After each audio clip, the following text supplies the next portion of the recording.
Assalamu alaikum wa rahmatullahi wa barakatuh. This is your brother Adil from LaunchGood, and I'm here to talk to you about how you can win big on Giving Tuesday.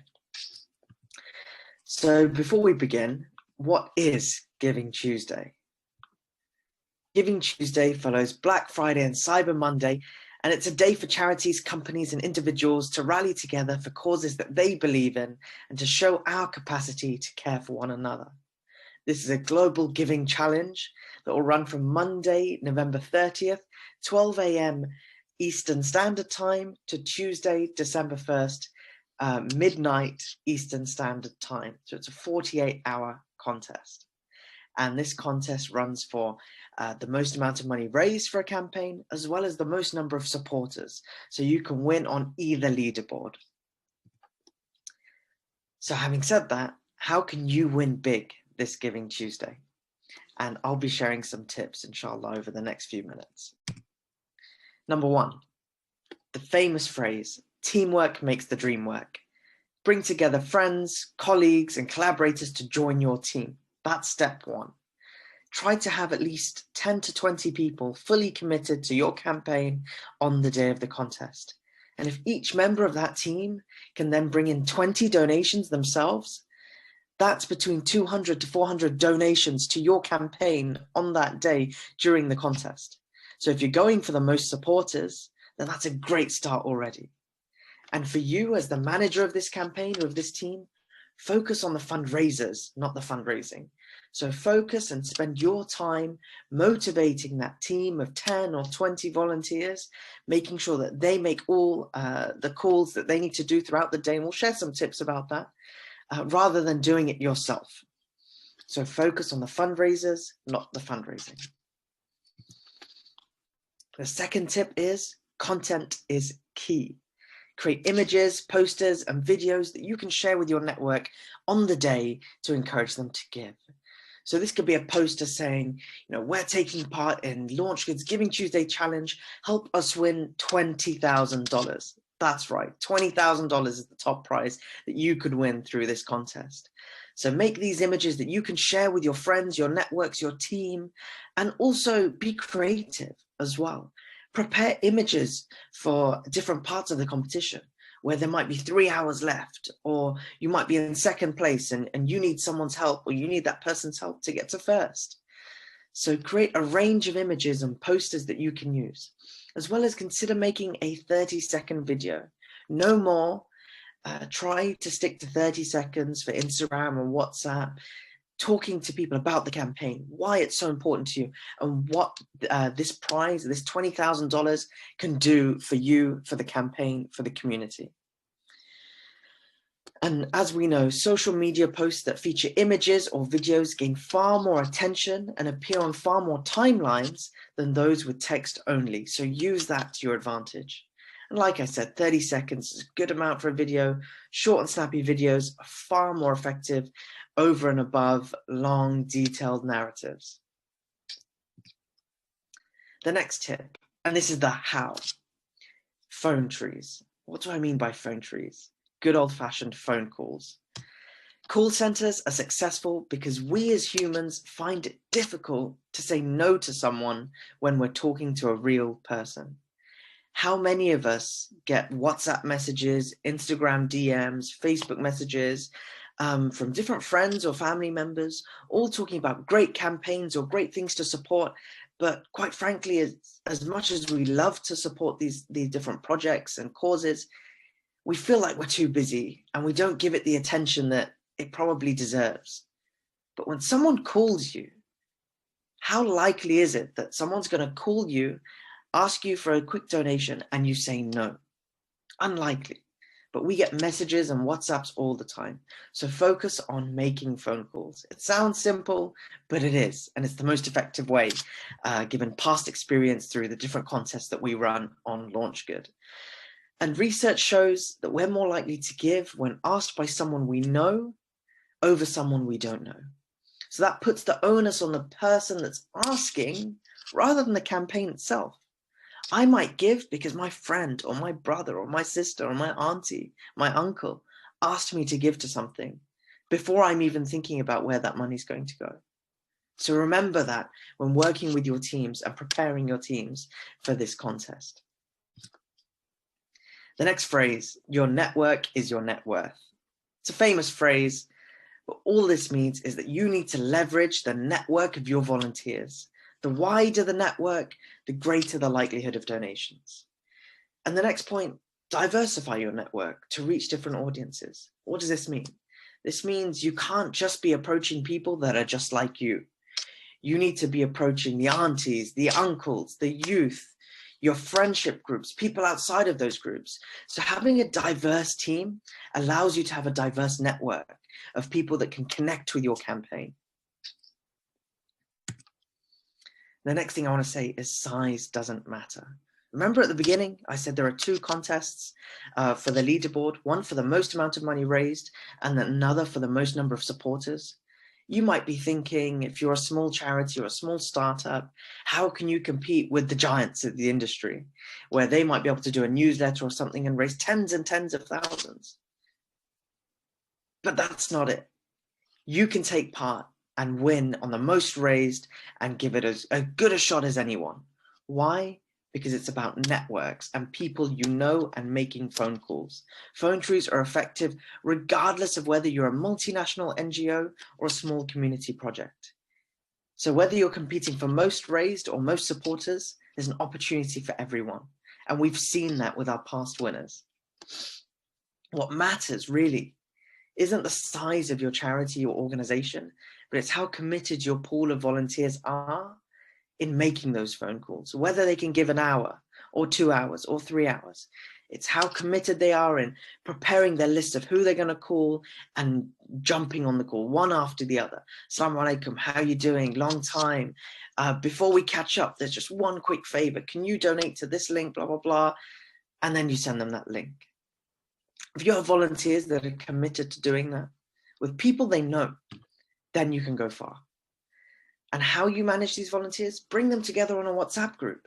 Keep it active, engaging, and fun. The contest doesn't run for long. So it's important that you keep motivating your team with memes, with GIFs, with jokes, but also with updates, how you're doing on the leaderboard. So the leaderboards update every hour. So make sure you keep an eye on that. And you're the person to keep motivating your team, letting them know how well you're doing, how well you did last hour, how well you need to do next hour to climb up these leaderboards. The next tip is if you don't ask, you don't get. The fundraiser and the campaign is only as strong as the ask, whether you're fundraising for an emergency or a community project. So it's really important that your volunteers or anyone that's calling their contacts or supporting your campaign has a strong ask. They can't be shy when asking for money because they're not asking for money for themselves. They're asking for money for a fantastic cause. They're inviting their friends, their families, their networks to take part and share the khair. And remember, most people will donate into your phone tree or on your calling list because you asked them, not because of the cause itself. So don't be shy. The next tip, it's about follow-up game. What do I mean by that? It's not just about making the phone call. It's about what happens after you put the phone down. Those few moments, those few seconds is when the person you've rang decides to donate or not, whether they've said yes or no on the phone. So keep an eye on the donations that are coming through on your page and follow up. So straight after the phone call, send them a WhatsApp with the link, the short link to make it even easier, and say, here's the link, just drop £5, £10, $5, $10, any amount that can go towards this contest. And you can even ask them to let you know once they've donated. You know, you can ask them to send a thumbs up or a green tick, and then you can check that on your campaign page. The next tip, it's around the phrase sharing is caring. But I'm going to put that on its head. I'm going to challenge that. What I don't want is for you to fall in the trap of only sharing your fundraiser on social media. We see it all the time. It's great, but is it effective? How many times do we see people's statuses of fantastic causes and we just scroll through, skip through? It's human nature these days. So only share your campaign across your socials after you've worked through your call lists. Remember, phone trees, making lists of people to phone and call and follow up with, and prepare those lists in advance if you can. But simply put, you can't replace a good old phone call. That's far more effective than statuses or broadcast messages or DMs even. And finally, if you fail to prepare, then prepare to fail. The work starts now. Before the contest, meet with your team, go over the rules, run through your game plan, and prepare those call lists. Ask every volunteer to make a list of those 10, 20, 30 people, names, numbers, and they should be contacting them before Giving Tuesday, saying, look, next week or on such and such day, I'm going to be asking you for £5 for this cause. It can help us raise or win a prize of $20,000. Can you help me? Most people will say yes. If you prepared your donors, then that ask on the day itself of the contest becomes much easier.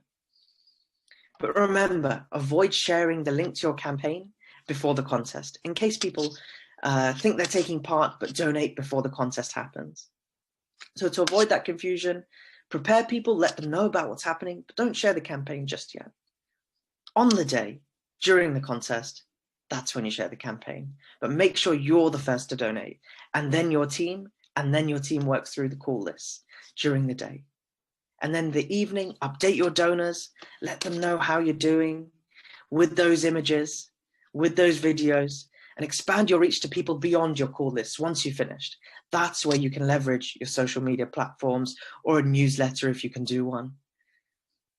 So remember, there is a place for statuses and DMs and broadcasts, but that's your last resort, not your first option. So go through your call lists and then go through social media. But if it's coming towards the end of the contest and it's very close, maybe first and second are very tight, or you might be very close to getting an upgraded boost if you come out, one place above or one place below, consider creating a rescue team. So a rescue team is a team of volunteers who are willing to go the extra mile. It might be the last few hours of the contest. So make another WhatsApp group. Whoever's awake, ask them to join this rescue team, and that's where you go all out. Where you'll be messaging even more than you were during the day. So people that you might not have prepared, or they might not have been on your list, or people that you haven't spoken to in ages. That's when you're rushing for 1 or 2 extra donations here and there. That could be the difference.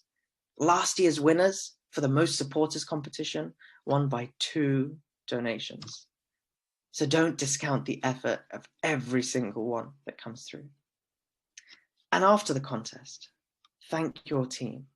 And more importantly, thank your supporters. Whether you've won the $20,000 or another boost or, it doesn't matter. The boost is great, but what's more important is, number one, people have supported you. They've got behind your campaign and they've given something they love for something that you love. So thank them for that and celebrate with them your success. And success could be the $20,000, but it could also be the amount of donations that you received on this day that you probably wouldn't have got outside of the contest. So celebrate with them, enjoy, get some rest, and thank those supporters and let them know what you're doing next. So remember these tips when you take part in Giving Tuesday. And remember, that's how you win big. Follow the steps, follow the process, keep it simple. If you want to learn more, you can find more resources and more information at launchgood.com/Giving Tuesday resources. I hope to see you on Giving Tuesday. Take care. Assalamu alaikum wa rahmatullahi wa barakatuh.